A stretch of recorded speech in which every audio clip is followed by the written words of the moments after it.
오늘 주백선교회 큐티 본문은 베드로전서 1장 13절에서 22절까지의 말씀입니다. 오늘 본문의 내용을 우리가 같이 한번 보겠습니다. 그러므로 너희 마음의 허리를 동이고 근신하여 예수 그리스도께서 나타나실 때에 너희에게 가져다 주실 은혜를 온전히 바랄지어다. 너희가 순종하는 자식처럼 전에 알지 못할 때에 따르던 너희 사욕을 본받지 말고 오직 너희를 부르신 거룩한 이처럼 너희도 모든 행실에 거룩한 자가 되라. 기록되었으되 내가 거룩하니 너희도 거룩할지어다 하셨느니라.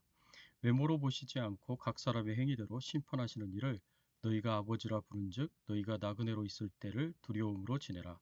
너희가 알거니와 너희 조상이 물려준 헛된 행실에서 대속함을 받은 것은 은이나 금같이 없어질 것으로 된 것이 아니요 오직 점없고 흠없고 점없는 어린 양 같은 그리스도의 보배로운 피로 된 것이니라.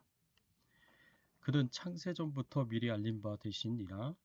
이 말세에 너희를 위하여 나타나신 바 되었으니 너희는 그를 죽은 자 가운데서 살리시고 영광을 주신 하나님을 그리스도로 말미암아 믿는 자니 너희 믿음과 소망이 하나님께 있게 하셨느니라. 너희가 진리를 순종함으로 너희 영혼을 깨끗하게 하여 거짓이 없이 형제를 사랑하기에 이르렀으니 마음으로 뜨겁게 서로 사랑하라. 오늘 본문의 말씀을 가지고 우리가 생각해 봐야 할 주제는요. 천국 소망을 가진 하나님의 자녀들이 마지막 때 어떻게 살아야 하는가입니다. 비록 핍박과 고난이 있는 삶을 살아간다고 하더라도 하나님의 자녀들이 하나님께 기뻐하고 감사할 수밖에 없는 이유가 있었습니다. 하나님의 선택을 받아 그 모든 죄를 용서받고 구원받은 하나님의 자녀로 살아갈 수 있기 때문입니다. 그리고 더 나아가서 하나님의 상속자가 되어서 하나님이 가지고 계신 모든 것을 상속받게 되었기 때문입니다. 이렇게 저 천국을 소망하며 살아가는 하나님의 자녀들이 마지막 때 어떻게 살아야 하겠습니까? 첫 번째로 하나님의 거룩한 수준에 이르도록 노력하고 애를 써야 합니다. 오늘 본문 16절 말씀해 보니까 이렇게 말씀하셨습니다. 기록되었을 때 내가 거룩하니 너희도 거룩할지어다 하셨느니라.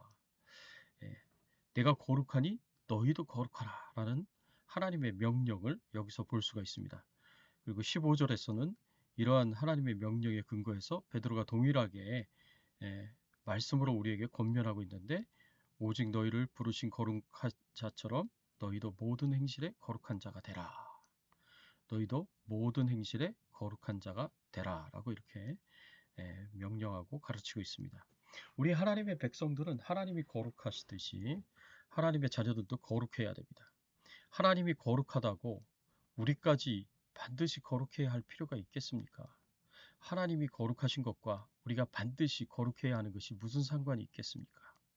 그 이유는 전혀 죄와 흠이 없는 완전히 거룩하신 하나님을 우리가 아버지로 모셨기 때문입니다. 하나님의 거룩함은 완전하시기 때문에 절대로 조그마한 죄악도 용납하시지 않으십니다. 그래서 하나님께서는 죄악을 기뻐하지 않으시고 죄인을 미워하시고 싫어하시고 함께 유하지 않으시고 하나님의 목전에 서지 못하게 하시고 반드시 심판하신다는 것이 성경의 교훈입니다. 이처럼 하나님께서는 조그마한 죄도 허물도 용납하지 않으시는 분이실 정도로 철저하게 거룩하신 분이십니다.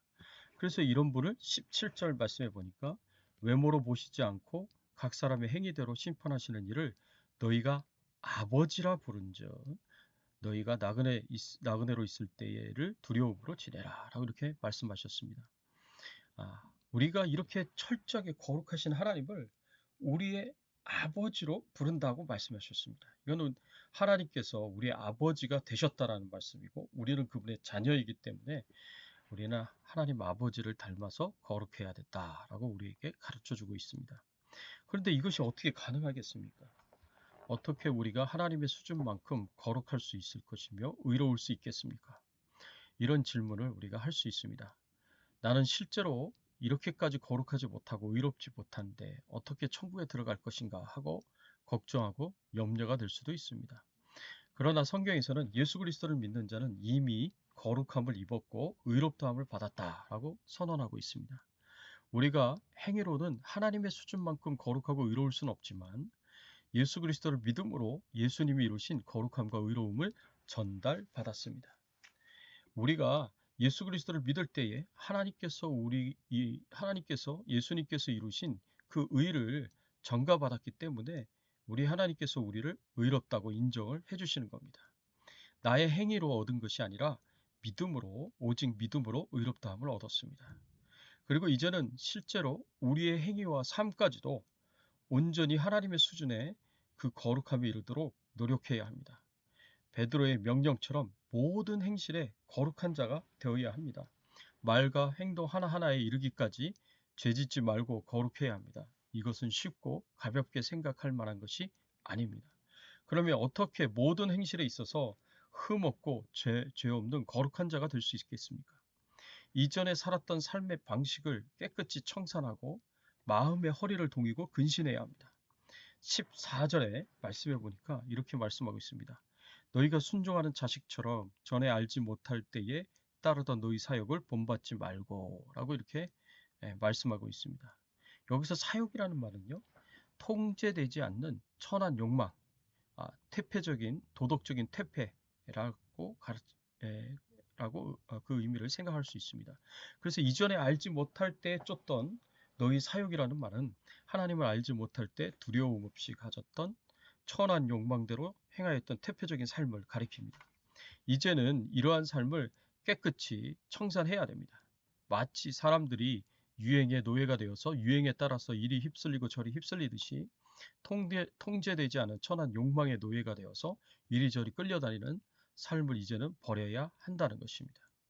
이것이 우리가 거룩한 삶을 사는 첫걸음입니다.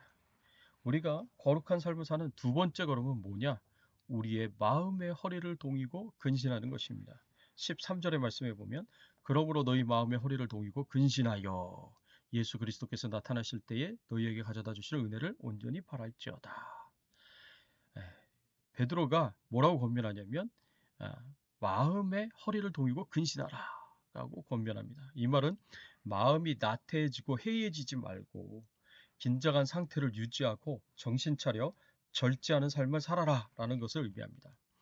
마음의 허리를 동이는 것은요, 나태해지고 해이해진 마음을 바짝 긴장하라는 말이고, 근신하라는 것은 정신 차려 절제하라는 말입니다. 이것이 우리가 거룩한 삶을 사는 두 번째 걸음입니다. 마음이 나태해지고 해이해지면 반드시 우리는 범죄하게 되어 있습니다. 사람의 마음은요, 곧 죄악의 뿌리이고 발원지이고 출발점이기 때문에 그렇습니다. 모든 죄악된 것들은 다 마음에서 나오는 것입니다. 악한 생각도, 살인도, 간음도, 음란도, 도둑질도, 거짓 증거도, 회방도 다 마음이 그 뿌리이고 마음이 발원지이고 마음에서 출발하는 것입니다. 그래서 사람의 마음이 나태해지고 해이해지면 이러한 죄악들이 마음속에서 자리를 잡고 뿌리를 내리게 되어 있고 크게 자라서 열매를 거두게 되어 있습니다. 악한 열매인 거죠. 그래서 결국에는 이런 것들이 말과 행동으로 정체를 드러난다는 것입니다. 그래서 우리는 늘 이 마음속에 이런 죄악들이 자리 잡지 못하도록 해야 됩니다. 이런 말이 있습니다. 새가 머리에 똥을 싸는 것은 막지 못해도 머리에 둥지를 트는 것은 막아야 한다라는 말이 있습니다. 어쩌다가 실수로 자기도 모르게 죄짓게 되는 것은 어쩔 수 없다고 하더라도 이 죄악이 마음의 자리를 잡고 뿌리를 내리는 것만큼은 어떠한 일이 있어도 막아야 한다는 것입니다. 그러기 위해서는 나태해지고 해이해지려는 마음을 바짝 조여서 긴장한 상태를 유지해야 합니다. 그래서 절대로 틈을 내어주지 않고 늘 마음을 청결하게 하고 깨끗하게 하여야 합니다. 긴장하지 않으면 죄가 들어서는 것을 막을 수가 없습니다. 사랑하는 성도 여러분, 아직도 청산하지 못한 죄악된 욕망과 삶을 가지고 있습니까?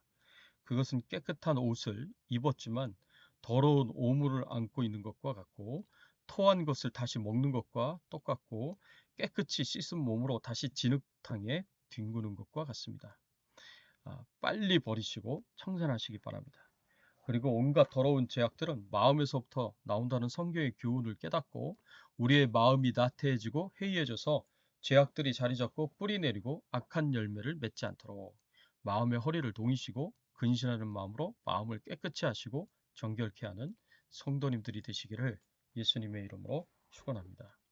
두 번째로 우리가 생각해 봐야 할 것은 복음이 가져다 준 은혜로 거짓 없이 형제를 사랑해야 한다는 것입니다. 예수 그리스도의 십자가의 복음은 우리에게 말할 수 없이 큰 은혜를 주었습니다. 이 복음을 통해서 우리가 얻게 된 그 은혜는요, 평생 갚아도 빚진 자일 수밖에 없는 큰 은혜입니다.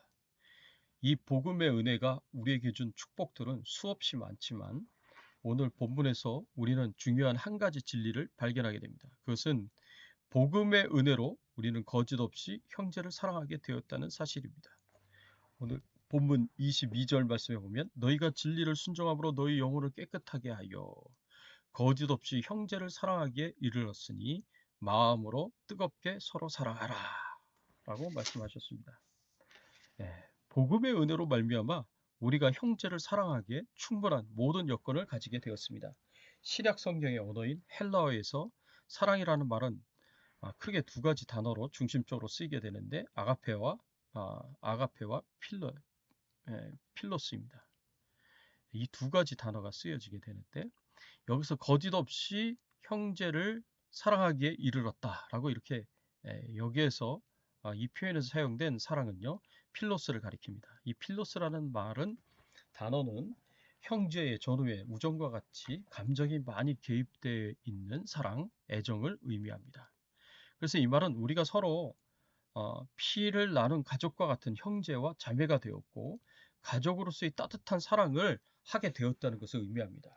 전에는 남남이었고 만나면 아무런 관계없는 냉랭한 관계였지만 이제는 그렇지 않다는 겁니다. 예수를 믿는 모든 사람들은 복음으로 말미암아 이 필로스의 관계를 가지게 되었기 때문에 형제 간에 자매 간에 사랑의 관계를 가질 수 있게 되었습니다. 그래서 우리는 서로가 남남이 아닙니다. 한 형제요 자매입니다. 이것을 믿으시기 바랍니다. 육신의 가족은 혈통으로 구성됩니다. 그러나 하나님 나라의 가족은 믿음으로 구성됩니다. 우리가 예수 그리스도를 믿을 때에 우리는 하나님의 자녀가 되고 하나님 나라의 가족이 됩니다. 그래서 우리는 서로가 남남이 아닙니다. 그리고 우리의 관계는 세상의 친구와 동료 간에 가지는 그런 관계가 아닙니다. 그 관계 훨씬 이상으로 가깝고 의지가 되고 힘이 되고 사랑할 수 있는 그런 가족의 관계입니다. 우리는 예수 그리스도의 십자가의 복음 때문에 빈부의 격차를 떠나서 신부의 격차를 떠나서 유무식을 떠나서 나이를 떠나서 우리가 이렇게 교회에서 함께 교제하고 섬기고 위로하고 사랑할 수 있게 되었습니다. 그래서 사도 베드로는 여기에서 더 나아가 마음으로 뜨겁게 서로 사랑하라 라고 명령을 합니다. 우리가 하나님 나라의 한 가족이 되었으니 서로에게 마음으로 뜨겁게 사랑하라고 명령한 것입니다. 여기서 베드로가 사용하고 있는 사랑이라는 단어가 바로 아가페입니다. 이 말은 아들 예수 그리스도를 향한 하나님 아버지의 사랑을 나타내는데 사용되었고 또한 인류 전체를 향한 하나님의 사랑을 나타내는 데도 사용되었습니다. 그리고 하나님의 본성을 표현하는 데 사용되었습니다. 그리고 제자들이 서로를 위하여 그리고 모든 사람을 위하여 취하여야 할 태도로도 사용되었습니다. 또한 그리스도인들이 하나님에 대하여 갖는 사랑을 표현할 때도 사용되기도 했습니다. 따라서 아가페는 하나님 편에서 아들을 세상에 보내시는 사랑이요 아들을 십자가에 못 박으신 사랑입니다. 이 사랑은 하나님의 사랑으로 순전히 우리를 위한 사랑입니다. 그리고 인간 편에서 보면 이 사랑은 하나님에 대하여 창조주이시고 구원주이신 하나님의 말씀을 순종하고 행하는 것이고 사람에 대하여는 예수님과 같이 형제를 위하여 자기 목숨까지도 버리는 것이 바로 이 사랑이 갖는 의미입니다. 그리고 앞에서 말하였던 필로스보다 감정이 승화된 사랑이다라고 볼 수가 있습니다.